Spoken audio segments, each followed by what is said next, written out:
Welcome to this compilation of sci-fi short stories about curious aliens.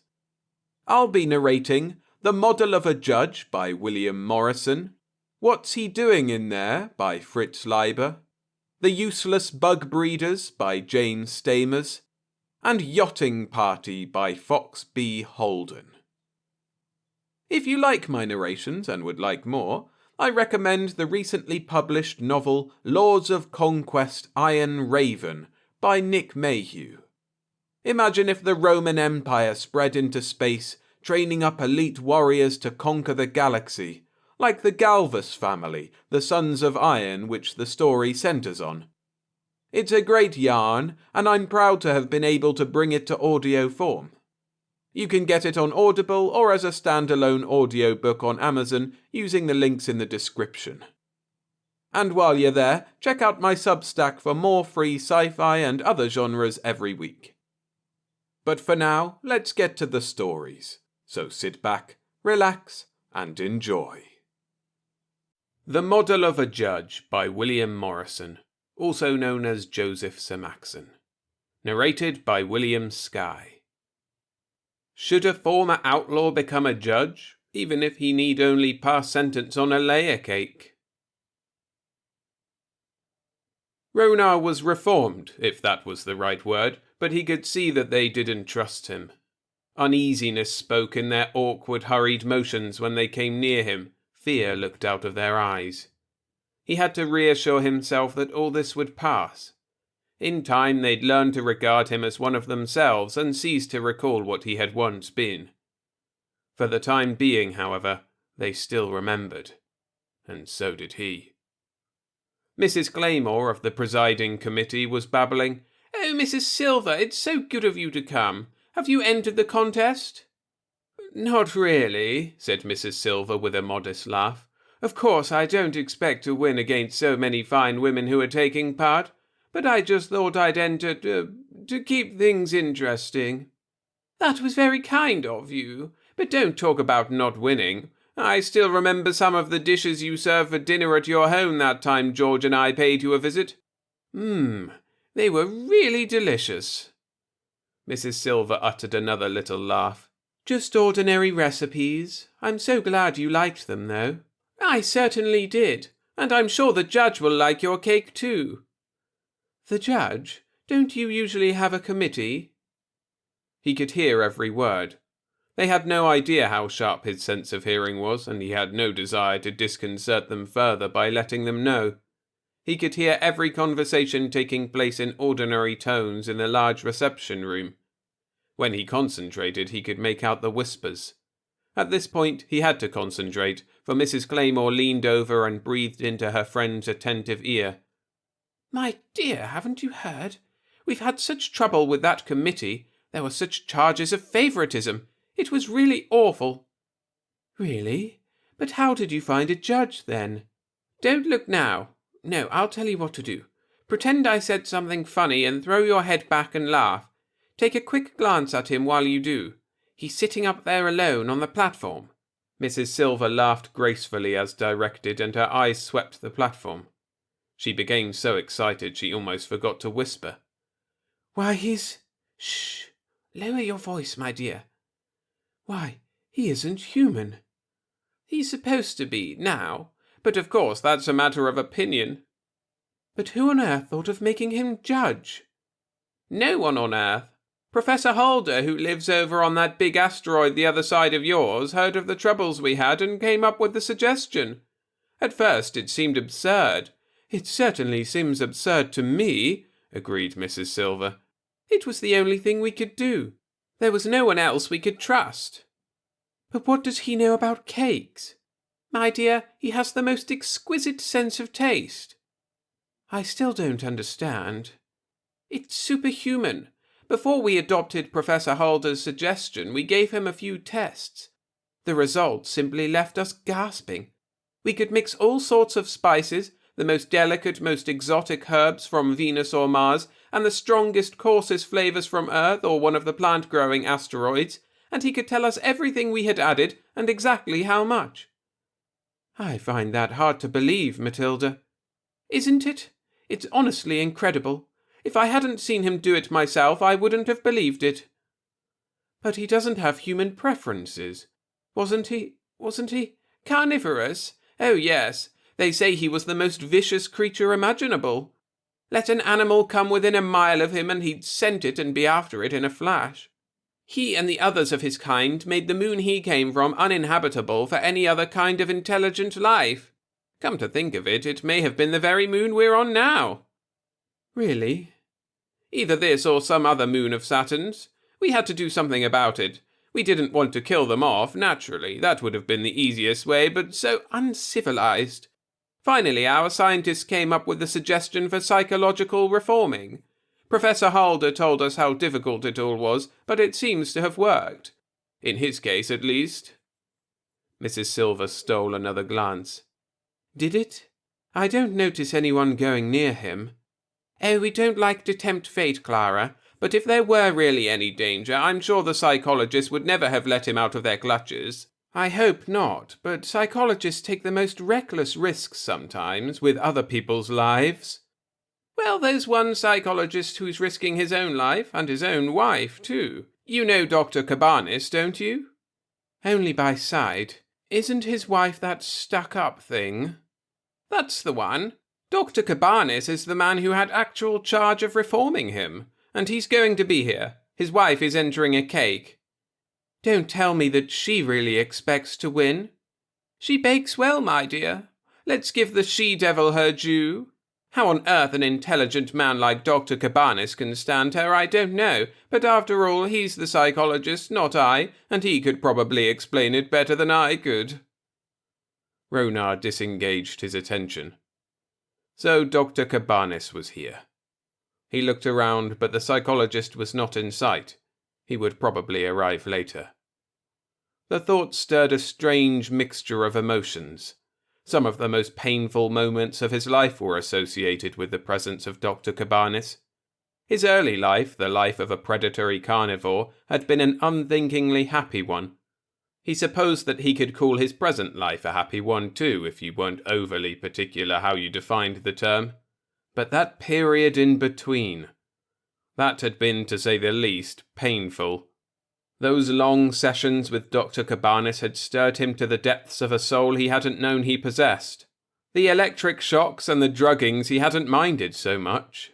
But the gradual reshaping of his entire psyche, the period of basic instruction in which he had been taught to hate his old life so greatly that he could no longer go back to it even if the way were open, and the conditioning for a new and useful life with human beings, that was torture of the purest kind. If he had known what was ahead of him, he wouldn't have gone through it all. He'd have fought until he dropped, as so many of the others like him did. Still, now that it was over, he supposed that the results were worth the pain. He had a position that was more important than it seemed at first glance.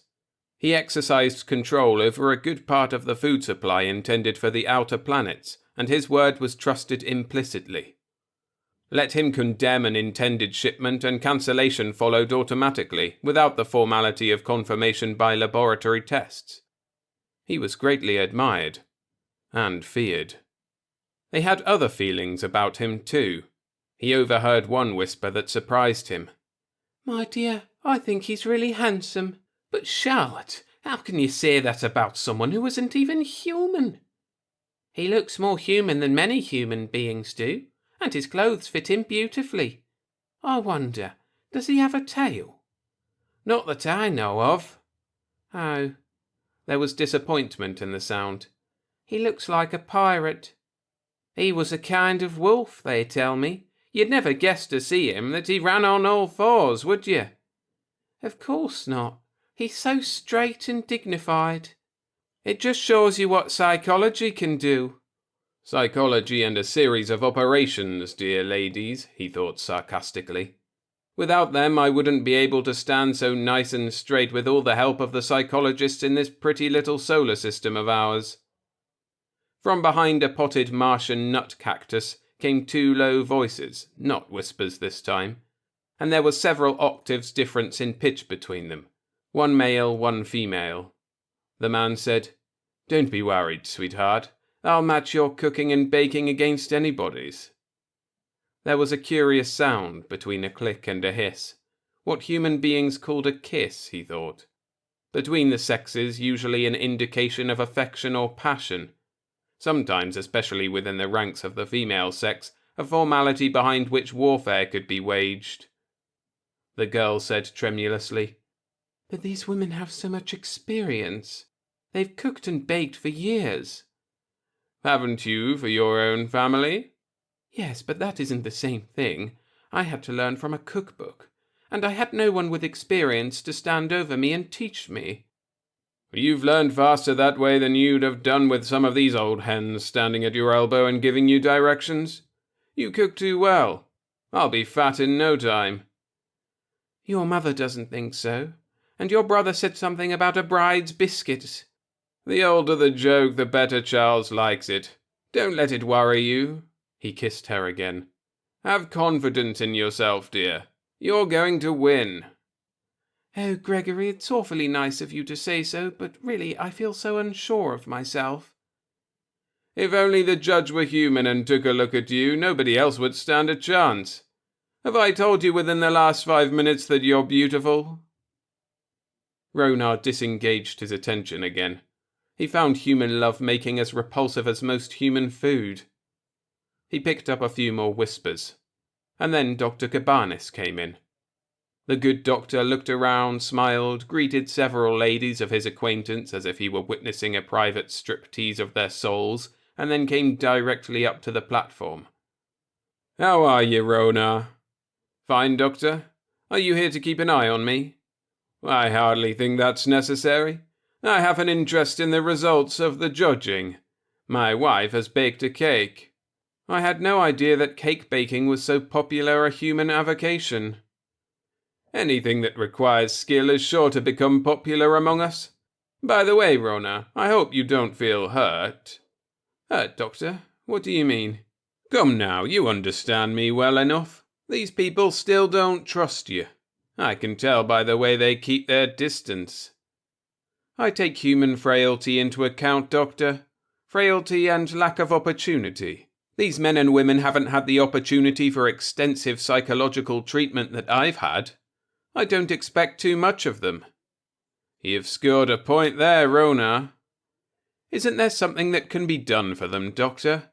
Some treatment that it would be legal to give them?" "It would have to be voluntary. You see, Ronar, you were considered only an animal, and treatment was necessary to save your life. But these people are supposed to have rights. One of their rights is to be left alone with their infirmities. Besides, none of them are seriously ill. They hurt no one." For a second, Ronar had a human temptation. It was on the tip of his tongue to say, "Your wife too, doctor. People wonder how you stand her." But he resisted it. He had resisted more serious temptations. A gong sounded gently but pervasively. Dr. Cabanis said, "I hope you have no resentment against me at this stage of the game, Ronar. I'd hate to have my wife lose the prize because the judge was prejudiced."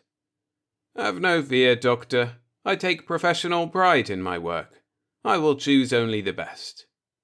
Of course, the fact that the cakes are numbered and not signed with the names of their creators will make things simpler. That would matter with human judges. It does not affect me." Another gong sounded, more loudly this time. Gradually the conversation stopped. A man in a full dress suit with yellow stripes down the sides of his shorts and tails hanging both front and rear climbed up on the platform. His eyes shone with a greeting so warm that the fear was almost completely hidden. "How are you, Ronar? Glad to see you." "I'm fine, Senator. And you?" "Couldn't be better. Have a cigar?" "No, thank you. I don't smoke." "That's right, you don't. Besides, I'd be wasting the cigar. You don't vote." He laughed heartily. "I understand that they're passing a special law to let people like me vote at the next election." "I'm for it, Ronar. I'm for it. You can count on me." The chairman came up on the platform, a stout and dignified woman who smiled at both Ronar and the senator and shook hands with both without showing signs of distaste for either. The assembled competitors and spectators took seats. The chairman cleared her throat. "Ladies and gentlemen, let us open this meeting by singing the Hymn of All Planets." They all rose, Ronar with them. His voice wasn't too well adapted to singing, but neither, it seemed, were most of the human voices. And at least he knew all the words. The chairman proceeded to greet the gathering formally in the name of the presiding committee. Then she introduced Senator Whitton. She referred archly to the fact that the senator had long since reached the age of indiscretion and had so far escaped marriage. He was an enemy of the female sex, but they let him speak to them anyway. Senator Whitton just as archly took up the challenge. He had escaped more by good luck, if you could call it good, than by good management. But he was sure that if he ever had the fortune to encounter some of the beautiful ladies here this fine day, and to taste the products of their splendid cooking and baking, he would have been a lost man. He would long since have committed polygamy. Senator Whitton then launched into a paean of praise for the ancient art of preparing food. Ronar's attention wandered. So did that of a good part of the audience. His ears picked up another conversation, this time whispered between a man and a woman in the front row. The man said, "I should have put your name on it instead of mine." "That would have been silly. All my friends know that I can't bake, and it would look so strange if I won." "It'll look stranger if I win. I can imagine what the boys in the shop will say." "Oh, the boys in the shop are stupid. What's so unmanly in being able to cook and bake?" "I'm not anxious for the news to get around." "Some of the best chefs have been men." "I'm not a chef." "Stop worrying." There was exasperation in the force of her whisper. "You won't win anyway." "I don't know. Sheila?" "What?" "If I win, will you explain to everybody how manly I really am? Will you be my character witness?" She repressed a giggle. "If you won't help me, I'll have to go around giving proof myself." "Shh, someone will hear you." Senator Whitton went on and on. Ronar thought back to the time when he had wandered over the surface of this, his native satellite. He no longer had the old desires, the old appetites. Only the faintest of ghosts still persisted, ghosts with no power to do harm. But he could remember the old feeling of pleasure, the delight of sinking his teeth into an animal he had brought down himself, the savage joy of gulping the tasty flesh.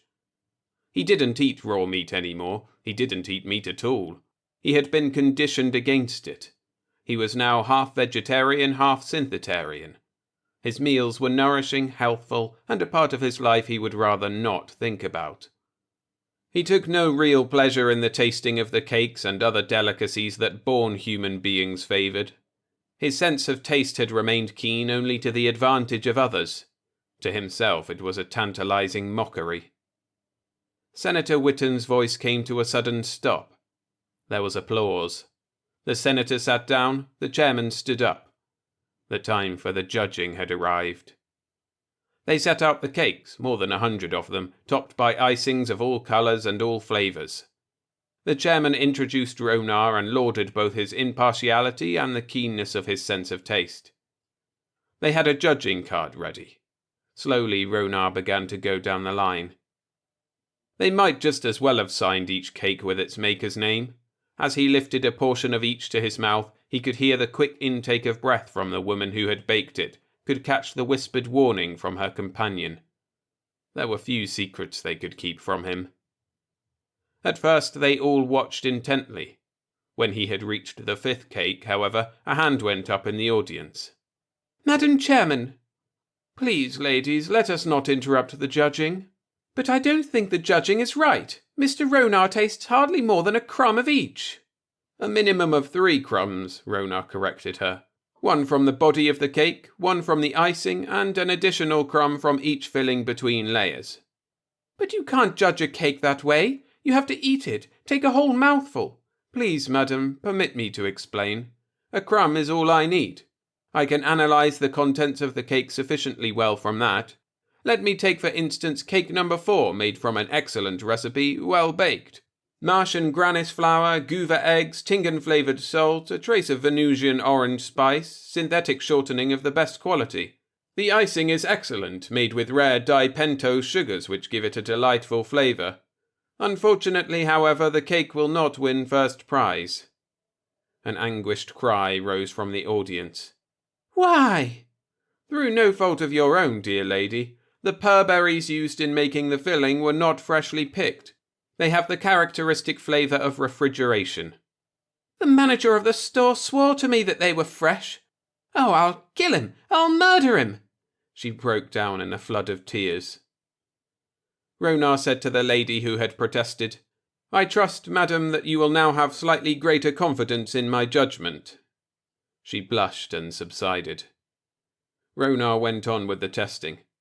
90% of the cakes he was able to discard at once from some fault in the raw materials used or in the method of baking.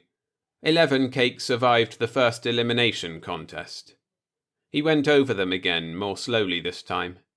When he had completed the second round of tests, only 3 were left. Number 17 belonged to Mrs. Cabanis. Number 43 had been made by the man who argued with his wife.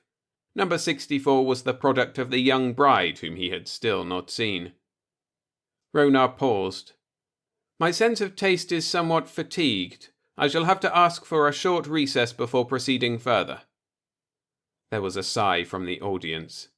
The tension was not released, it was merely relaxed for a short interval. Ronar said to the chairman, "I should like a few moments of fresh air. That will restore me. Do you mind?" "Of course not, Mr. Ronar." He went outside. Seen through the thin layer of air which surrounded the group of buildings and the plastic bubble which kept the air from escaping into space, the stars were brilliant and peaceful. The sun, far away, was like a father star who was too kind to obliterate his children. Strange, he thought, to recall that this was his native satellite. A few years ago it had been a different world. As for himself, he could live just as well outside the bubble as in it, as well in rarefied air as in dense. Suppose he were to tear a hole in the plastic? Forbidden thoughts. He checked himself and concentrated on the 3 cakes and the 3 contestants. You aren't supposed to let personal feelings interfere. You aren't even supposed to know who baked those cakes. But you know all right, and you can't keep your personal feelings from influencing your judgment. Any one of the cakes is good enough to win. Choose whichever you please and no one will have a right to criticize. To which are you going to award the prize? Number 17?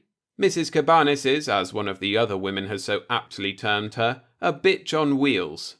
If she wins, she'll be insufferable, and she'll probably make her husband suffer. Not that he doesn't deserve it. Still, he thought he was doing me a favour. Will I be doing him a favour if I have his wife win? Number 64 now is insufferable in her own right. That loving conversation with her husband would probably disgust even human ears. On the other hand, there is this to be said for her winning. It will make the other women furious. To think that a young snip just married without real experience in homemaking should walk away with a prize of this kind. But if the idea is to burn them up, why not give the prize to number 43? They'd be ready to drop dead with chagrin. To think that a mere man should beat them at their own specialty? They'd never be able to hold their heads up again. The man wouldn't feel too happy about it either. Yes, if it's a matter of getting back at these humans for the things they've done to me, if it's a question of showing what I really think of them, number 43 should get it. On the other hand, I'm supposed to be a model of fairness. That's why I got the job in the first place. Remember, Ronar? Come on, let's go in and try tasting them again. Eat a mouthful of each cake, much as you hate the stuff. Choose the best on its merits. They were babbling when he walked in, but the babbling stopped quickly. The chairman said, "Are we ready, Mr. Ronar?" "All ready." The 3 cakes were placed before him. Slowly he took a mouthful of number 17. Slowly he chewed it and swallowed it. Number 43 followed, then number 64. After the 3rd mouthful he stood lost in thought. One was practically as good as another. He could still choose which he pleased. The assemblage had quieted down.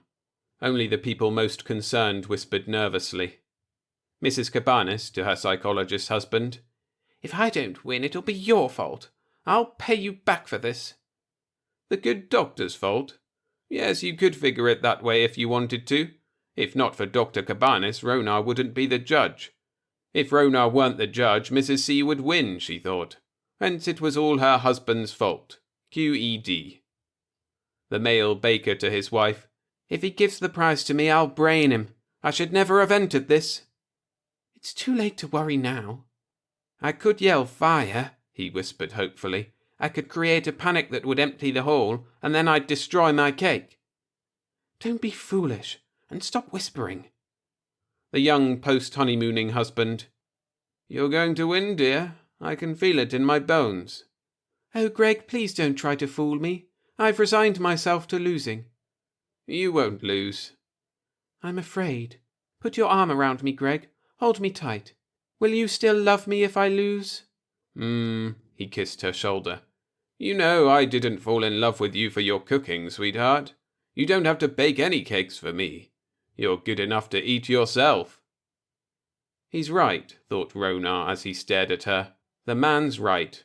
Not in the way he means, but he's right. And suddenly, for 1 second of decision, Ronar's entire past seemed to flash through his mind.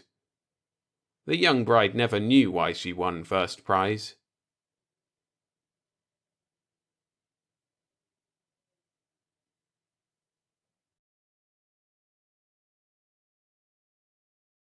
What's He Doing in There? By Fritz Leiber. Narrated by William Skye. He went where no Martian ever went before. But would he come out, or had he gone for good? The professor was congratulating Earth's first visitor from another planet on his wisdom in getting in touch with a cultural anthropologist before contacting any other scientists, or governments, God forbid, and in learning English from radio and TV before landing from his orbit-parked rocket, when the Martian stood up and said hesitantly, "Excuse me, please, but where is it?" That baffled the professor, and the Martian seemed to grow anxious. At least his long mouth curved upward, and he had earlier explained that it curling downward was his smile. And he repeated, "Please, where is it?" He was surprisingly humanoid in most respects, but his complexion was textured so like the rich dark armchair he'd just been occupying that the professor's pinstriped grey suit, which he had eagerly consented to wear, seemed an arbitrary interruption between him and the chair, a sort of Mother Hubbard dress on a phantom conjured from its leather. The professor's wife, always a perceptive hostess, came to her husband's rescue by saying with equal rapidity, "Top of the stairs, end of the hall, last door." The Martian's mouth curled happily downward, and he said, "Thank you very much," and was off. Comprehension burst on the professor. He caught up with his guest at the foot of the stairs. "Here, I'll show you the way," he said. "No, I can find it myself, thank you," the Martian assured him. Something rather final in the Martian's tone made the professor desist, and after watching his visitor sway up the stairs with an almost hypnotic, softly jogging movement, he rejoined his wife in the study, saying wonderingly, "Who'd have thought it, by George? Function taboos as strict as our own." "I'm glad some of your professional visitors maintain 'em," his wife said darkly. "But this one's from Mars, darling, and to find out he's, well, similar in an aspect of his life is as thrilling as the discovery that water is burned hydrogen. When I think of the day not far distant when I'll put his entries in the cross-cultural index." He was still rhapsodizing when the professor's little son raced in. "Pop, the Martian's gone to the bathroom." "Hush, dear, manners." "Now it's perfectly natural, darling, that the boy should notice and be excited. Yes, son, the Martian's not so very different from us." "Oh, certainly," the professor's wife said with a trace of bitterness. "I don't imagine his turquoise complexion will cause any comment at all when you bring him to a faculty reception. They'll just figure he's had a hard night, and that he got that baby elephant nose sniffing around for assistant professorships." "Really, darling, he probably thinks of our noses as disagreeably amputated and paralyzed." "Well, anyway, Pop, he's in the bathroom. I followed him when he squiggled upstairs." "Now, son, you shouldn't have done that. He's on a strange planet, and it might make him nervous if he thought he was being spied on. We must show him every courtesy. By George, I can't wait to discuss these things with Ackley Ramsbottom. When I think of how much more this encounter has to give the anthropologist than even the physicist or astronomer." He was still going strong on his second rhapsody when he was interrupted by another high-speed entrance. It was the professor's coltish daughter. "Mum, Pop, the Martians—" "Hush, dear, we know." The professor's coltish daughter regained her adolescent poise, which was considerable. "Well, he's still in there," she said. "I just tried the door and it was locked." "I'm glad it was," the professor said, while his wife added, "Yes, you can't be sure what—" and caught herself. "Really, dear, that was very bad manners." "I thought he'd come downstairs long ago," her daughter explained. "He's been in there an awfully long time. It must have been a half-hour ago that I saw him gyre and gimble upstairs in that real gone way he has, with Nosy here following him." The professor's coltish daughter was currently soaking up both Jive and Alice. When the professor checked his wristwatch, his expression grew troubled. "By George, he is taking his time. Though, of course, we don't know how much time Martians— I wonder." "I listened for a while, Pop," his son volunteered. "He was running the water a lot." "Running the water, eh? We know Mars is a water-starved planet. I suppose that in the presence of unlimited water, he might be seized by a kind of madness and— But he seemed so well adjusted." Then his wife spoke, voicing all their thoughts. Her outlook on life gave her a naturally sepulchral voice. "What's he doing in there?" 20 minutes and at least as many fantastic suggestions later, the professor glanced again at his watch and nerved himself for action. Motioning his family aside, he mounted the stairs and tiptoed down the hall. He paused only once to shake his head and mutter under his breath, "By George, I wish I had Fenchurch or von Gottschalk here. They're a shade better than I am on intercultural contracts, especially taboo breakings and affronts." His family followed him at a short distance. The professor stopped in front of the bathroom door. Everything was quiet as death. He listened for a minute, and then rapped measuredly, steadying his hand by clutching its wrist with the other. There was a faint splashing, but no other sound. Another minute passed. The professor rapped again. Now there was no response at all. He very gingerly tried the knob. The door was still locked. When they had retreated to the stairs, it was the professor's wife who once more voiced their thoughts. This time her voice carried overtones of supernatural horror. "What's he doing in there?" "He may be dead or dying," the professor's coltish daughter suggested briskly. "Maybe we ought to call the fire department like they did for old Mrs. Frisbee." The professor winced. "I'm afraid you haven't visualized the complications, dear," he said gently. "No one but ourselves knows that the Martian is on Earth, or has even the slightest inkling that interplanetary travel has been achieved. Whatever we do, it will have to be on our own. But to break in on a creature engaged in, well, we don't know what primal private activity, is against all anthropological practice. Still—" "Dying's a primal activity," his daughter said crisply. "So's ritual bathing before mass murder," his wife added. "Please. Still, as I was about to say, we do have the moral duty to succour him if, as you all too reasonably suggest, he has been incapacitated by a germ or virus or, more likely, by some simple environmental factor such as Earth's greater gravity." "Tell you what, Pop, I can look in the bathroom window and see what he's doing. All I have to do is crawl out my bedroom window and along the gutter a little ways. It's safe as houses." The professor's question beginning with, "Son, how do you know?" died unuttered, and he refused to notice the words his daughter was voicing silently at her brother. He glanced at his wife's sardonically composed face, thought once more of the fire department and of other and larger and even more jealous, or would it be skeptical, government agencies, and clutched at the straw offered him. 10 minutes later, he was quite unnecessarily assisting his son back through the bedroom window. "Gee, Pop, I couldn't see a sign of him. That's why I took so long. Hey, Pop, don't look scared. He's in there, sure enough. It's just that the bathtub's under the window and you have to get real close up to see into it. The Martian's taking a bath? Yep. Got it full up and just the end of his little old schnozzles sticking out. Your suit, Pop, was hanging on the door. The one word the professor's wife spoke was like a death knell. Drowned. No, Ma, I don't think so. His schnozzle was opening and closing regular-like. Maybe he's a shape changer, the professor's coltish daughter said in a burst of evil fantasy. Maybe he softens in water and thins out after a while until he's like an eel, and then he'll go exploring through the sewer pipes.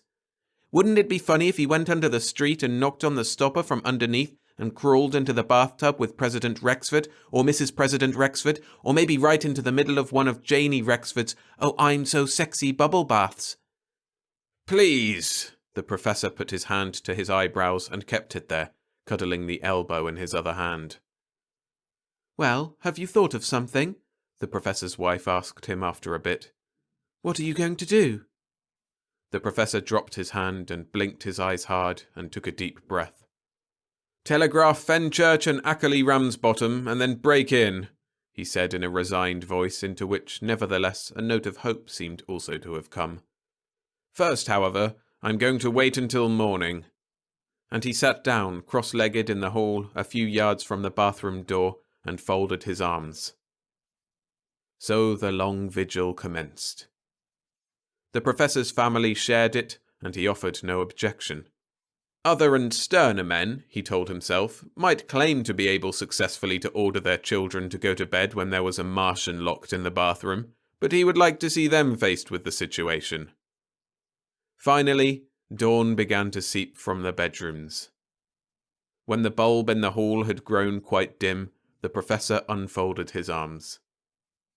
Just then, there was a loud splashing in the bathroom. The professor's family looked toward the door. The splashing stopped, and they heard the Martian moving around. Then the door opened, and the Martian appeared in the professor's grey pinstripe suit. His mouth curled sharply downward in a broad alien smile as he saw the professor. "Good morning," the Martian said happily. "I never slept better in my life, even in my own little wet bed back on Mars." He looked around more closely, and his mouth straightened. "But where did you all sleep?" he asked. "Don't tell me you stayed dry all night. You didn't give up your only bed to me." His mouth curled upward in misery. "Oh dear," he said. "I'm afraid I've made a mistake somehow. Yet I don't understand how. Before I studied you, I didn't know what your sleeping habits would be, but that question was answered for me. In fact, it looked so reassuringly home-like when I saw those brief TV scenes of your females ready for sleep in their little tubs. Of course, on Mars only the fortunate can always be sure of sleeping wet, but here, with your abundance of water, I thought there would be wet beds for all." He paused. "It's true, I had some doubts last night, wondering if I'd used the right words and all, but then when you rapped good night to me, I splashed the sentiment back at you and went to sleep in a wink. But I'm afraid that somewhere I've blundered and—" No, dear chap," the professor managed to say. He had been waving his hand in a gentle circle for some time in token that he wanted to interrupt. "Everything is quite all right. It's true we stayed up all night, but please consider that as a watch, an honor guard, by George, which we kept to indicate our esteem."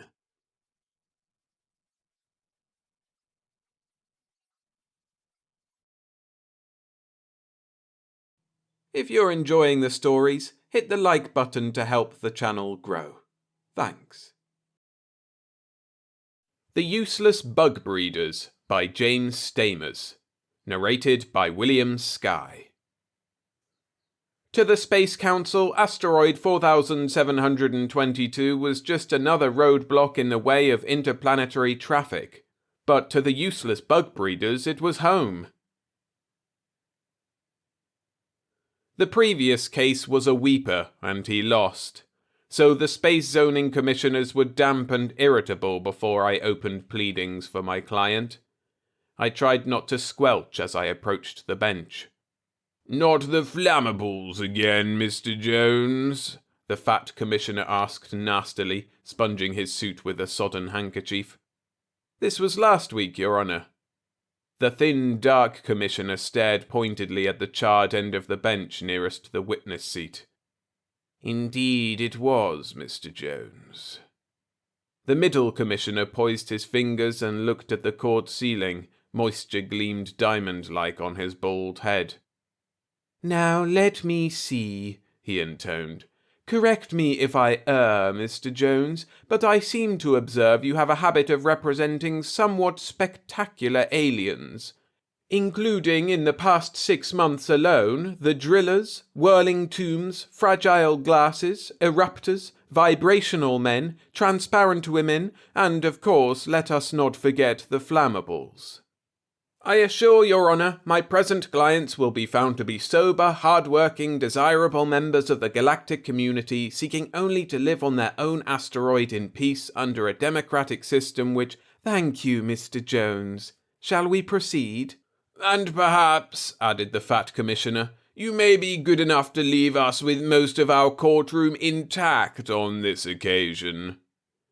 The thin commissioner sighed and shuffled his papers. You appear, Mr. Jones, to contest a Space Council ruling for the elimination of asteroid 4722 on the grounds, which you allege, that it is a peaceful dwelling of an adult and responsible alien race. Yes, Your Honour. Then let us see your adult, Bugbreeder. I shuffled uncomfortably and splashed the court stenographer, who gave me a dirty look. A space tramp's name given in the early days of space, Your Honour. More properly, my clients are the selective culturists of bacteria and lesser life. The fat commissioner sniffed. Bugbreeders will do, he said. Produce one. My client hopped off the table and ran nimbly up to the witness seat. He sat there like a small green snowball with large and pointed ears. Happy to be here, I'm sure, he said. Fortunately, he had a hand to raise and looked reasonably humanoid as he was sworn in. The caterpillar and semi-jelly cultures make a less favourable first impression, and at this point the driller had gone excitedly through the floor. You are a representative member of your race? I asked formally. Oh, yes, much. And you reside on asteroid 4722, the permanent dwelling of your race? Oh, yes, home. And although your home presents certain technical difficulties for interplanetary vehicles on the space run to the greater planets, you maintain it should be preserved because of your contribution to the culture of the galactic community? I asked. Oh, yes. Does he understand a word you're saying, Mr. Jones? Asked the bald commissioner. Oh, yes, not much, said my client cheerfully. I said, and coughed. Perhaps I may assist, suggested the thin commissioner, with a nasty look at me.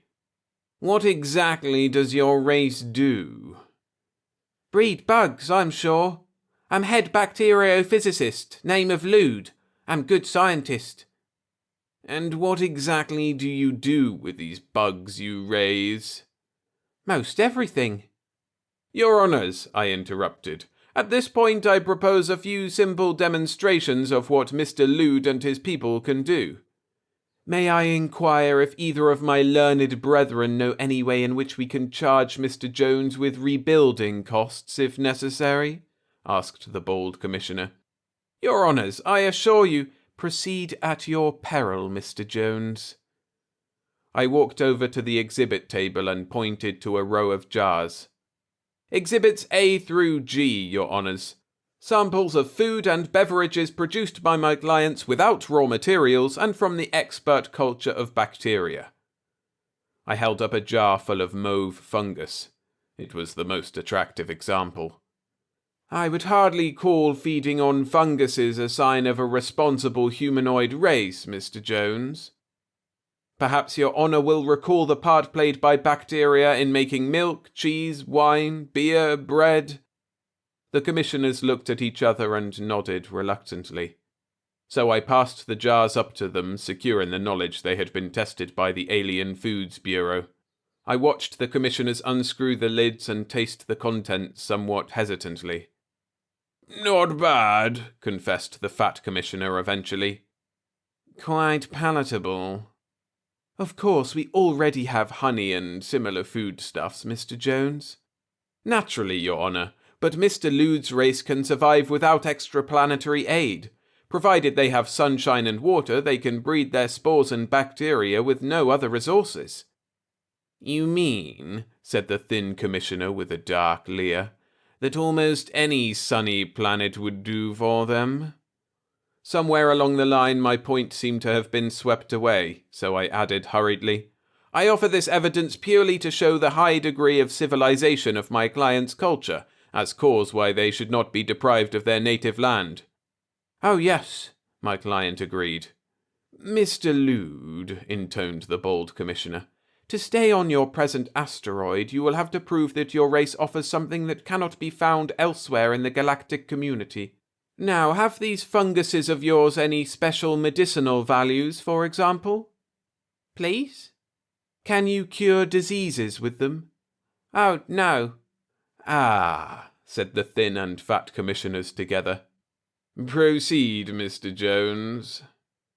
That put Lude somewhere back behind the 20th century discoverers of penicillin and the myosins, and even back behind the pioneer Pasteur. 500 years back, in fact.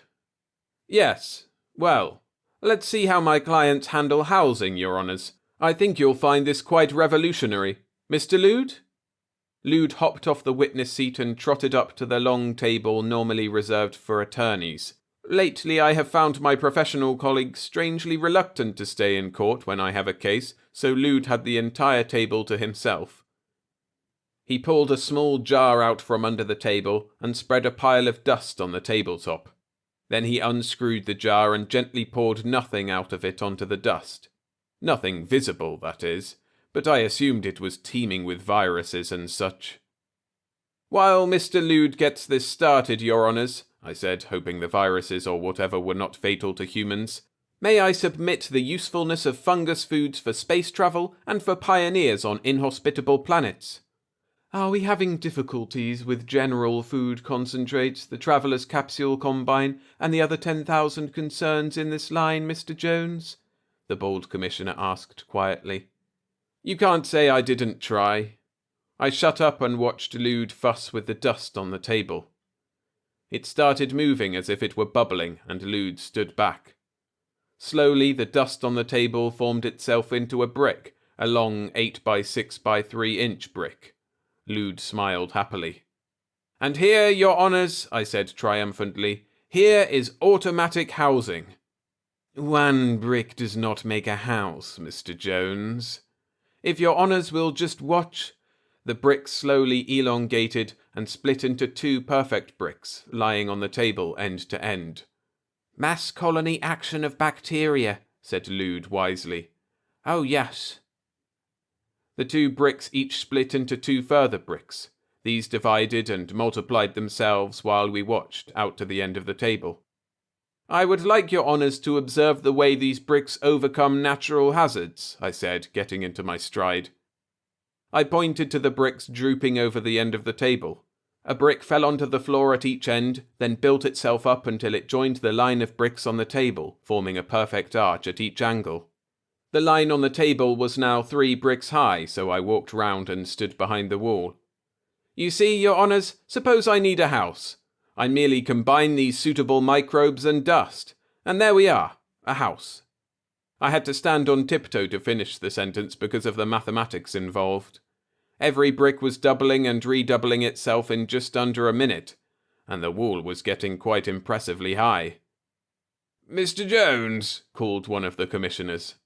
It was not until I tried to walk round the end of the wall that I found I had been outflanked. I ran to the nearest wall of the courtroom, but the bricks got there first. I heard a rending noise that suggested the other end had gone clean through the opposite wall. As a matter of fact, I saw the astonished face of an attorney entering the main door of the Justice Building as the wall advanced towards him. Then he saw me. He grinned and waved. I was in no mood to wave back. "Mr. Lude! Mr. Lude!" I yelled. "Can you hear me?" "Wall too thick, yes," came a muffled answer. And indeed it was. I had not noticed it, but the wall was expanding sideways as well. I was calculating the approximate thickness when it went up and through the roof of the courtroom. Fortunately, it was a nice sunny day. However, this was no time to sunbathe, and I dashed towards the hole in the courtroom wall where Lude's wall had gone through. I'd just got out before a buttress coming out of the wall at right angles blocked the gap. I remembered something Lude had said about the automatic creation of full-scale houses on a simple standard plan, 2 rooms, a toilet and a patio. Outside, the wall was well on the way towards completing its second simple house.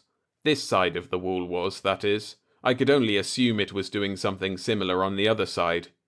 There was no way of getting round and seeing except by outstripping the wall in a sprint.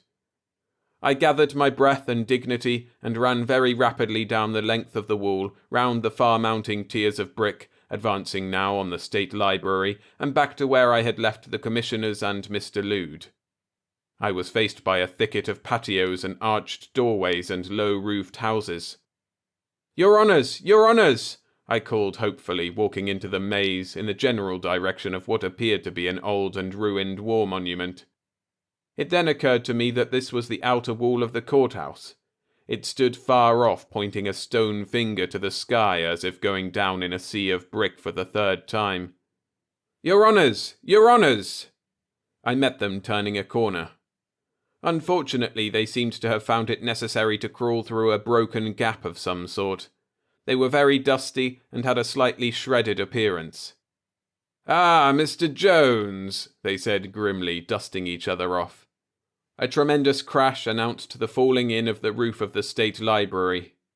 "Well," said the thin commissioner, "he did say it was revolutionary." I smiled politely. "Don't giggle, Mr. Jones, or we'll hold you in contempt." We wound out of the maze in single file. A pattering behind us announced Lude bringing up the rear. Once we were out and about 200 yards ahead of the advancing walls, patios and houses, the 3 commissioners turned on me. "Mr. Jones," they said with restraint, "you will now stop this reckless building project." I turned to Lude. "You must stop it," I said. "Oh, yes," he agreed, nodding happily. "Most marvellous, no? Ample housing for all and sundry. Homes for peoples. Immediate occupancy. You like basic plan house, yes?" "Mr. Lude," snarled the fat commissioner, "the problem on every habitable planet so far has been to find room to build. Earth is congested." Distant crashing informed me that an unprecedented house clearing was still going on. "And so are all authorized planets yet discovered. I speak for my learned brethren in saying that this anthill of yours is one thing the galactic community can do without." "And do without right now," added his bald colleague. "You wish to stop?" asked Lude. Small tears filled the periphery of his round eyes. "Yes," I confirmed brutally. "Can you stop it?" "Oh, yes. Must have antiseptics." It took the fire department 4 hours of spraying from their copters to reduce the entire housing estate to dust. And then an even blanket of brown feathery residue lay unbroken for several acres, save here and there where the shells of previous buildings stood up gauntly and accusingly. "All bugs gone," said Lude sadly. "But what about this mess?" demanded the bald commissioner. "Comes out of air. Floating particles. Process cleans air, too." A fresh wind from across the blanket of dust came inopportunely to punctuate Mr. Lude's remark. As soon as they could talk again, the commissioners suggested resuming in another city. "Assuming, Mr. Jones, you wish to produce further aspects of your, case." 6 red and bleary eyes stared at me from a coating of brown dust of only vaguely judicial appearance. "I think, Your Honours, the next evidence had better be delivered in the open," I said, and pointed to a nearby park. Much, if not all, of the dust fell off us as we walked over to the small green hill in the centre of the park. The birds twittered, the sun shone, the breeze was fresh, and after the commissioners had settled on convenient tree stumps, I felt quite hopeful about the third line of evidence. Lude stood optimistically by. "Your Honours," I said, "you are aware that Earth suffers a grave shortage of metals. Almost all economical quantities have been mined out. Yet, Your Honours," I paused dramatically, "in the hematin of human blood alone, whose main function is to carry oxygen to the system, there is nearly twice as much iron by weight as oxygen." "Precisely which of us, Mr. Jones, do you propose to mine first?" I cleared my throat and let the thin commissioner's remark pass. "Merely making the point, Your Honour, that the metal-carrying properties of bacteria have been hardly considered." This was stretching it a bit because selective breeding of microbes for the recovery of metals in tailings have been developed back in the 1950s. But so far as I knew, no one had carried it as far as my client race. "Mr. Lude," I commanded. "Just one moment, Mr. Jones," said the bold commissioner dryly. "Let us have an outline of this before we start." "Certainly, Your Honour. Mr. Lude will now extract gold from a sample of ocean water we have obtained." I signalled to the waiting carrier, and it came trundling softly over the grass and deposited a large tank on the grass. "Genuine untouched ocean water, Your Honours," I said, slapping the tank. "Go ahead, Mr. Lude." The little fellow hopped up to the side of the tank and emptied another invisible hoard from a test tube into the water. We waited. "Oh, yes," he said. And there, on the bottom of the tank, was an unmistakable sludge of metallic gold, shining speckled in the rays of sunlight bending through the water. I scooped out a sample and handed it round for the commissioners to inspect. "Subject to analysis," grunted the fat one. "This certainly seems to be gold." "Of course, there is no reason why this should not be done on Earth as a starting point." The thin commissioner paused and looked at my client. "Does this process affect fish?" "Oh, yes," said Lude. "Kills all parasites, fish, reptiles, and such." "Thank you," said the commissioner dryly. Mr. Lude looked at me apologetically. "My people too small to tolerate fish," he explained. "Fish most dangerous wild beasts. Oh, yes." "Never mind," I reassured him. "Your Honours, I feel the court will take a more favourable view of the dry land operation then. Taking place as it does in the bowels of the earth, there is no danger to valuable livestock. And here we can demonstrate, for example, simple aluminium extraction by the progressive reduction and oxidation and reduction of bacteria on a molecular scale. I hope," I added, "this experiment will produce visible evidence of this great boon to mankind, though I must ask your honours to watch closely." Lude produced another test tube, pressed a small hole in the grass with his finger, and emptied the tube. The hole darkened. Nothing happened. "Perhaps a dud batch?" I asked eventually. "Oh, no," said Lude. We peered intently into the small hole without seeing anything. Then a faint wisp of steam came out of the hole. I walked over the grass, picked up a long twig, walked back and thrust it into the hole. I could not touch the bottom, so something was going on down there. The edges of the hole began to gleam with white metal.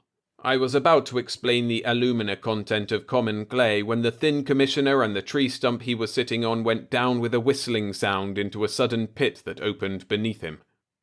I only just caught the third and last commissioner in time. We watched his tree stump sinking out of sight together. The ground began to quiver uneasily. "Let us get out of here with all haste."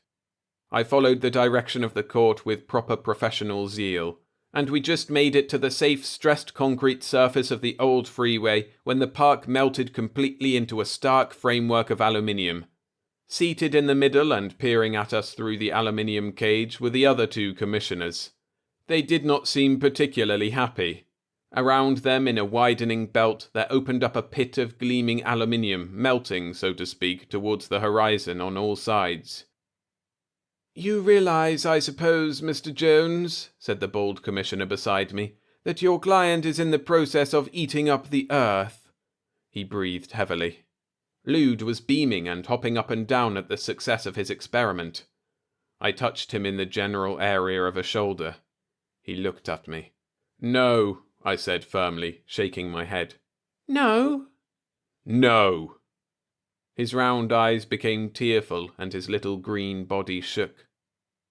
Oh dear, oh dear, oh dear. Antiseptics? I asked.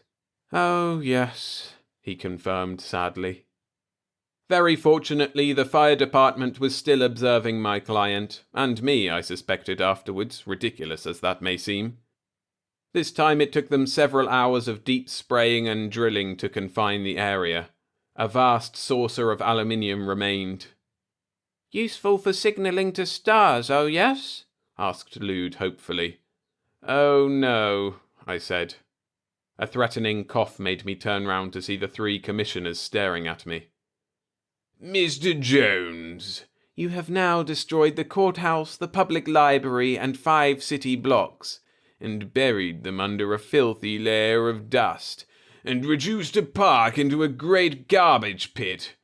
We therefore refuse your claim and give you and your client 6 hours to get off Earth, and kindly do not trouble to advise us where the Space Council moves you. We will sleep more soundly for believing that it will be many, many light years away. And they turned and walked away, leaving me with my client and apparently my travelling companion.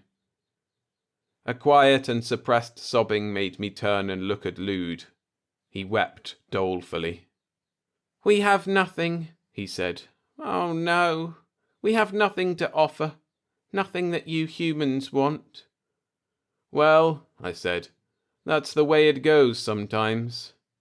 And what, I wondered, was I going to do for a living now? Free food, gulped Lude, free housing, free gold and metals. We had all hoped so much from this. Oh, yes. There did not seem any point in telling him his people were several 100 years too late. Once upon a time he would have been hailed as a saviour of a starving and poor human race, a great benefactor of mankind. Now he was just a nuisance, and I was another for letting him loose. Well, I assured him, you have got one guest until they shift you off your asteroid. Me. Free food and housing will suit me fine, and maybe we'll find some very backward part of the galaxy where they need gold and such. It's a pity, I added as we started to walk towards the spaceport, that you can't control these bacteria of yours. Can control? It didn't look like it, my friend. Oh yes, can control bodily leukocytes, corpuscles and such. Perfect cell replacement easy. I looked down at him. If it's all that easy, I suppose your old men can run faster than your houses. No old men, said Lude. Well, old whatever you are's. No old. Not die. Oh yes, perfect cell replacement. I stood very still. Do you mean you never die? I asked. Oh yes, never die. Can teach? I asked. Oh yes, most simple, smiled Lude. Can teach all men not die, not ever. But I was off running after the 3 commissioners, yelling until they stopped and stood waiting for me.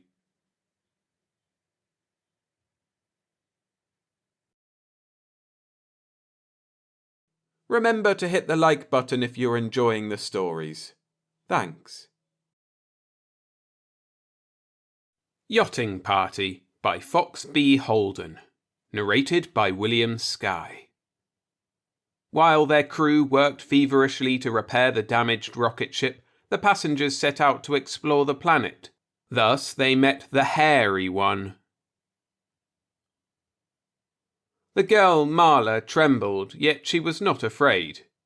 Ronald had told her at the outset of the cruise that although Christ's friend Logan was young for a space pilot, he was a good one and had trained in the old fuel-propelled ships that men had first flown space in before the new warp drive had been perfected. But Logan was sweating visibly. The blue planet loomed up, and Chris, who owned the trim space yacht and had suggested the cruise, jumped noticeably when the first shrill whistle of atmospheric resistance pierced the tense quiet of the well-appointed control room. They were half falling, half gliding downward, and despite Logan's attempts to check their descent with the clogged free-drive maneuvering jets, their downward speed seemed to increase each second. "My fault," Ronald muttered so only Marla could hear. "Had we stayed on the warp we charted and not followed my suggestion to go adventuring on a free drive in some system none of us have ever heard of, we wouldn't be in this mess." "Not your fault, dear," Marla said to her husband.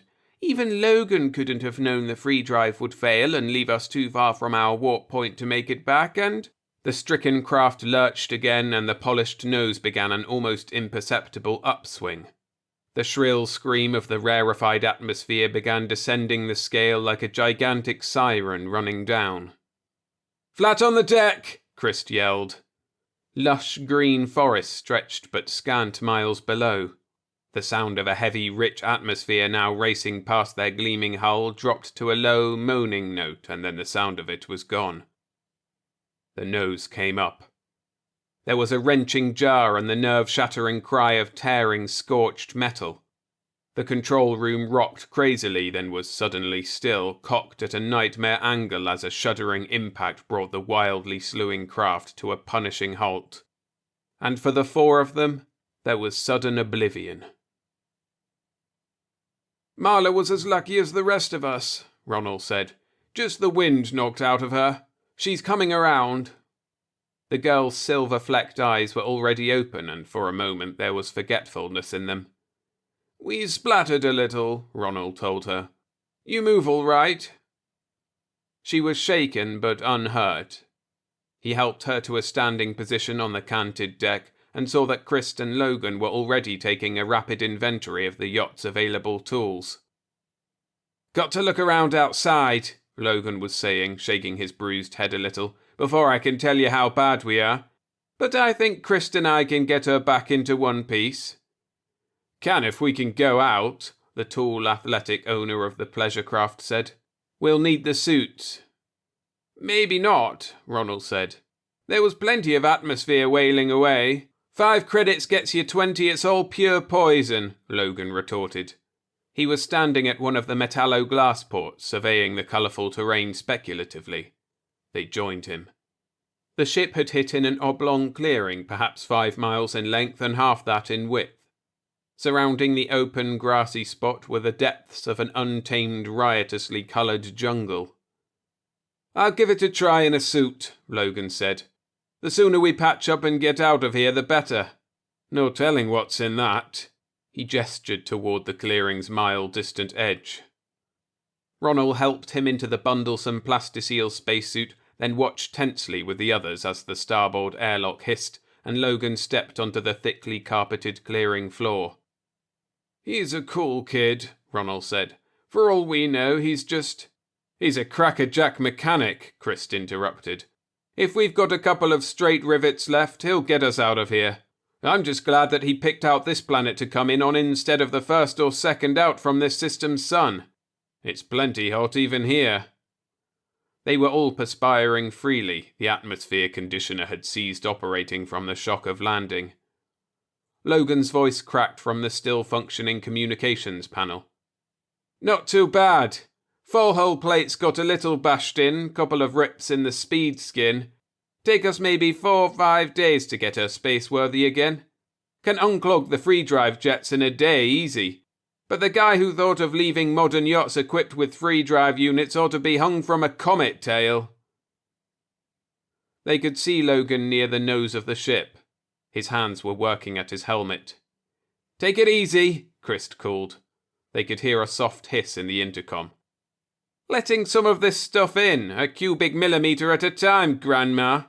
If I can breathe it, I'll let you know. If I can't... Anyway, if we can work without the suits, it'll let us get out of here that much sooner. Don't know about you kids, but I didn't even bring a slingshot along." Chris traded looks with Ronald. There wasn't so much as a handgun in the whole ship. Neither said what was in his mind, but Ronald drew Marla a little closer and broke the silence. You'd think they'd equip even pleasure craft with a few of these scientific gadgets you hear about, instead of taking up room with a lot of old-fashioned fuel tanks and jets that nobody needs. With an atmosphere or gravity tester, things like this would be a lot less risky. Got to admire Logan's nerve. He's got his suit off. It was true. Logan was walking slowly, experimentally about, eyeing the surrounding terrain to estimate their situation, unhampered by the suit. He moved slowly, but not laboredly. Let's get some tools out there, Ronald said. The three of us can... There's only the emergency kit. Tools enough for two, working simultaneously. You better stick with Marla, Ronald, and both of you can keep a weather eye out for anything while we're putting this egg together again. How about trying to contact some stellar patrol outpost? No good. We're way off our warp. Even if we had the power, it'd take our beam, like our ship if it had enough free drive fuel, about 80,000 years to reach the nearest one. Remember, kid, we had warped some 50,000 light years out before you talked Logan into leaving the warp to fool around in free space for a while. Until we can jet our way back to warp point, we can forget about communication. Ronald understood too clearly what Chris was talking about. Travel in free space, the ordinary three-dimensional kind, was measured in miles. Warp travel was measured in parsecs. Free speed, with old-fashioned fuel-eating jets, which were supposed to be carried as emergency power units only, was 40,000 miles a second at best. Warp speed, depending on the dimension you used, had a top of better than 1,000 light years a minute. Leaving your warp to poke around in ordinary three-dimensional space on jets was like leaving your surface car parked on a speedway to hike up a side road on foot. You had to get back to the speedway to get home. And if you broke a leg... Christ was already outside, lugging tool carriers to a spot Logan had selected to begin. Ronald turned to his wife. Well, we can't keep a weather eye out for bug-eyed monsters in here, he said. Might as well go brave the great unknown ourselves. Come on. The heavy grass was wet and soft beneath their feet and had a distinctive aroma of its own. Ronald thought to himself as they walked that perhaps the red desert-covered fourth planet would have been a better bet after all, at least cooler. We shouldn't get too far from the ship, Marla said. We won't, but I just wanted to look around, want a closer look at the jungle from the edge of the clearing. Always wanted to be able to tell people I'd been exploring on some strange exotic planet somewhere. It's strange enough, but quiet up to now anyway. Maybe all that... They had reached the clearing's edge, and saw the hairy one for the first time. Marla stopped in mid-sentence, and they stood transfixed. The hairy one regarded them evenly with small, narrowly spaced black eyes. He remained as immobile as the two from the ship. Like a man, but smaller, Marla whispered tautly. But covered with hair, and on all fours, Ronald said. Marla started to speak again, but he silenced her with a nervous gesture. The ape-like creature cocked its head as though listening. A light breeze made ripples in the thick hair on his narrow, sloping back, but for long moments he did not stir, nor did Marla or Ronald advance toward him. The hairy one fixed his gaze on Marla, then shifted it to her husband. Then, as though at a signal, he turned abruptly and shambled off into the dense undergrowth at a rapid pace without so much as a backward glance. Better be on our way back, Ronald said. If he's displeased with us, he'll have his whole tribe on our necks. To run a mile's distance had never been difficult for either the man or woman before, but on this lush planet with its heavy, sweet atmosphere and slightly greater gravity than that of their own home sphere, it seemed to both that the distance between them and the ship would never be covered. Ronald glanced over his shoulder twice as they ran, but there were no signs of activity at the jungle's edge. But the heavy foliage would make perfect camouflage for an entire army. Christ dogged the airlock shut. The best bet, he said, is to barge right in and let them all see us. If we can let them know, or get them to understand that we're weaponless and harmless, they won't attack. That would only work if their thinking is based on our system of logic, Logan said. We don't know that it is. It could easily be suicide to step 1 inch inside that seething tangle. But you've both missed the big point, Ronald said. I doubt very much if he or they can think at all as we know thought. He is no more than a beast, a jungle beast, and would behave according to what I've read is the first law of the world. Exterminate the intruder to protect yourself. And I think if he and his kind did attack, it would be under cover of darkness. He might have killed us both an hour ago, Marla said then, but he didn't. He showed no sign of hostility. She's right on that, Ronald admitted. He ran. There was silence for a moment, and then Logan spoke again. We could go on like this for hours and get nowhere. Hours that could be a lot better spent. We know nothing of the situation on this planet beyond the hull of our own ship. I think our best protection is completing repairs as quickly as possible and getting out. Ronald and Marla can still keep an eye out. If anything happens, we can always get into the ship before they reach us. We'll all have to remain within the ship at night, of course. And without any weapons, that's all there is to do. In the days of feverish work that followed, the life that they all could feel was teeming within the hot, moist jungle that surrounded them gave little hint of its presence save for an occasional beast-like scream and the cries of birds. And the nights were quiet save for the sound of warm breezes riffling their way through lush foliage. But I can feel 1,000 eyes upon us for every move we make, Marla said. It'll be over in a day or so, Ronald reassured her. Logan says that we'll be able to blast off without even trying to shift the ship's position. Chances are we won't even set eyes on our hairy friend again, much less any of his tribesmen. Don't worry. But it was the next morning that they saw the hairy one again. He's trying to get up into that tree with the fruit on it, Marla said. But the trunk's too big around for him to climb, and the lowest branch is too high for him to reach. He seems to be alone, Ronald said. And he doesn't even seem to know we're still here. I wonder if he really cares, Ronald said, and began walking slowly toward the clearing's edge. You aren't going to... Got a funny feeling, and I want a closer look. He could get that fruit if he could stand, Marla completed. The implications of what Ronald suggested came fully upon her for the first time.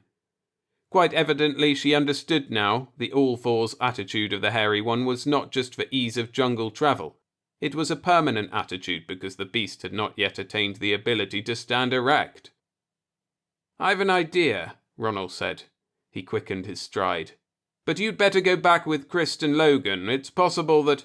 I will not. And what danger is there? For nearly a week we've been here, and although we've all felt uneasy, this is the first we've seen him since that first day. There hasn't been even a hint of hostility. What more can he be than just a harmless, stupid beast? The hairy one halted his tree-climbing efforts when he saw them, but made no move to either retreat or advance. As before, he stood immobile and watched. Ronald and Marla approached with the palms of their hands opened and outward, hanging limply at their sides. And as they approached, Ronald swept the jungle edge with his eyes to peer as deeply into its tangled growth as he could. Nothing moved. Within scant yards of the beast, they stopped. The hairy one was watching Marla. Ronald dropped to all fours, and it was a peculiar silent melodrama that followed then. A highly cultured man from a well-ordered, civilized galaxy making a crude attempt to teach a beast to walk on the face of a planet which but a few days before he had never known existed. Why, Marla wondered. What fascination had there always been between alien cultures that had always made one attempt to instruct the other in its ways? Certainly Ronald was no scientist, no explorer. Yet as though he were an appointed ambassador of his own kind, he was attempting the always risky job of finding a common level of understanding with an alien mind. Or perhaps it was just natural curiosity and an overabundance of self-confidence. Ronald had imitated the creature's all-fours shamble until he was beneath the tree limb. "Careful," Marla said. "Don't give him the idea you're trying to steal his fruit, or we will be in trouble." Far out from where the fruit hung, Ronald stood up slowly. Then he raised his arms, opened his hands, and touched the limb with his fingers. Then he dropped back to the all-fours position and repeated the standing up process. Then, at length, he pointed to the hairy one, to the position under the limb above which the fruit swung, and backed slowly to where Marla stood, fascination in her eyes. The hairy one remained immobile. There seemed no flicker of comprehension in his flat black eyes. Then, suddenly, for the quickest flash of an instant, he came almost erect, his arms half upraised. Then he dropped back as though exhausted and baffled by the effort. "He did it!" Ronald exclaimed. "He can understand!" Ronald went through the weird pantomime again, but although the hairy one stood once again and even accomplished 2 staggering steps forward, he dropped back once more without having reached the fruit. "We had better go back," Marla said. I don't think you should have, Ronald." "No harm done. But before we give up my little experiment..." Ronald reached up, plucked the fruit, and in one fluid motion tossed it to the hairy one. And deftly it was caught. And as quickly thrown forcefully to the ground. "You've angered him, Ronald. But he could see I wasn't stealing it." The hairy one did not move. Crouched, he watched them, watched Marla. Suddenly, Ronald was clearing a small area of the thick carpet-like grass. Then, in the soft, rich dirt which he had exposed, he began making swift, simple diagrams. They depicted the ship surrounded by a forest. Then, pointing first to his crude drawing, then to the hairy one, to themselves, then to the ship, Ronald waited. But the beast did not move. "Take him along? Back with us?" Marla whispered. "Why not?" Ronald answered. "If our experts could communicate with him, or at least study him, there's no telling. Wait." The hairy one had started to stand, stepped forward, then stopped. "We had better go, Ronald." Marla was frightened now. "You've made him resent us. We should leave him to this world where he belongs, and we should return to ours where we belong." "One more try. Then, if it doesn't work..." Ronald, almost as though caught in a trance, began to take a slow, cautious step toward the immobile beast before him, and stepped back quickly, for the hairy one had in an instant grabbed from the ground a heavy club-like stick. Yet he had not raised it, but merely held it meaningfully, pointed downward. Ronald stood motionless. The hairy one watched Marla, then Ronald. Then he dropped his club, silently picked up the fruit he had thrown to the ground, and turned. Then he vanished once more into the jungle. A day later, familiar moment before Logan punched the acceleration warning buzzer for takeoff and switched on the jet detonators, they saw the hairy one for the last time. "Look, Christ! Marla! There he is! And by Beetlejuice if he isn't standing up!" Even at a mile distance they could discern the erect figure of the mute, enigmatic denizen of this strange new planet, immobile, watching, but on 2 feet. "And on those 4 legs of his were more hands than feet, and what someday might be a thumb to oppose his fingers," Ronald was saying quietly. Marla and Christ knew what was in Ronald's mind, and Marla was glad they were about to blast off. There had been something in the way the beast had watched them, had watched her. They knew what Ronald was thinking, but it was all they would ever know. They took their places in the acceleration hammocks. Seconds later, with a great shuddering roar, the gleaming space yacht leaped skyward and disappeared into the blue vault of the sky. The hairy one watched for minutes afterward, then dropped back to all fours and shambled through the jungle. His legs hurt strangely, and his arms. Perhaps he should have accepted their offer and gone with them to their bright, shining world. Or perhaps taken the woman and started what? He could not remember. He stumbled awkwardly into the overgrown ruin of shattered masonry and twisted steel wherein he slept, and laid down. He felt very tired.